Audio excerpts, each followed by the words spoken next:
Mishloach Manot and Matanot Levim, they both appear in the same pasuk. The pasuk says, these are Yemei Mishteva Simcha, days of celebration and of feasting and happiness. Umishloach Manot Ish L'Rehu, Umatanot Levyonim. All appears in the same pasuk, and we learn out several things from this pasuk. It says Yemei Mishteva Simcha, days of. So these mitzvot apply in the day, not in the night. So we already know that's one halacha. Another one, it says the language is Umatanot in plural Evyonim, to multiple poor people, at least two. So we learn from here, Matanot is plural, Evyonim is plural. So one present to one person, another present to another person. Two presents to two people, one to each, elite minimally. Okay, so that's like the basics, the foundations of the mitzvah. I'll talk a little bit about like the difference between Mishloach Manot and Matanot Le'Yevanim, and then some practical halachas in connection to it. So I came up with 1, 2, 3, 4, 5, maybe 6 differences between Mishloach Manot and Matanot Le'Yevanim. Mishloach Manot is not just for the poor. You give it to the community. And so that's one difference. Mishloach Manot, again, is for 2 presents for one person, 2 food items for one person. Matanot Le'Yevanim is for 2 people. Mishloach Manot is mostly is from food and drink. Matanot Le'Yevanim is mostly from money, but some do it with food. So you give this present to the poor. You should give them food or money, something that they can have to have a pouring meal with. Some say the reason for Mishloach Manot is to bring happiness and unity. And that reason isn't often brought for Matanot Le'Yevanim. It's usually to help them provide what they need because they're poor. And so they need the basics. Finally, which is preferable in terms of where we put our money, where we invest? In practice, what people do is they spend most of their money on Mishloach Manot. And Matanot Le'Yevanim, the presents for the poor, they don't get as much money and attention.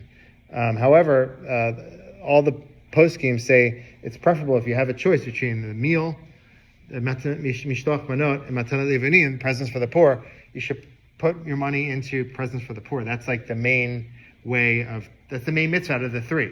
Here's Rambam's language. It is better for a person to increase his gifts to the poor than to increase the size of his pouring meal or Mishloach Manot. There is no greater and more admirable joy than to gladden the hearts of the destitute, orphans, widows, and strangers. One who gladdens the hearts of the unfortunate is likened unto the divine presence. So that's another difference in terms of like the priority. One more difference could be in terms of doing it in an anonymous way. So for Matanot Le'Yevanim, presents for the gifts for the poor, it's maybe better to do it anonymously. For Mishloach Manot, it's about bringing happiness and connection. It's probably better to do it not anonymously. So those are maybe 6 differences. Yeah. What about giving it to a charity that you know is going to distribute? Good. So moving on to the more like practical halachas. So it's supposed to be delivered on Purim. Okay, a person's supposed to get on Purim. If the person who's a needy person does not use it on Purim, you still did the mitzvah. They have a choice how they want to use it. They can use it for the meal. They could just keep it. But you're supposed to deliver it on Purim. Now, if you're worried that like you don't have people you're in connection with who are needy, we're going to define what the neediness means. You can give it to an organization that will give it out on Purim, distribute it on Purim itself. Like a Havash script. Yeah, or we have organizations that we collect for also. And you can give it before Purim for that. If you know that it's going to be for sure given on Purim itself. What you shouldn't do is give it to like a person who's an actual needy person before Purim, because they might use it before Purim. So an organization, make sure they deliver it on Purim itself. So you talked about what is a needy person? In terms of halacha, someone who takes charity, someone who receives charity, or someone who's able to support themselves and their family. So someone who really needs it. How much do you have to? What's the minimum one needs to give? There's a lot of discussion on this. Like, how much do you give? So it goes anywhere from like just like a quarter to providing like a significant amount of food for them to eat, to having them have enough money to buy a basic, like a really simple meal, like a fast food meal, or a falafel.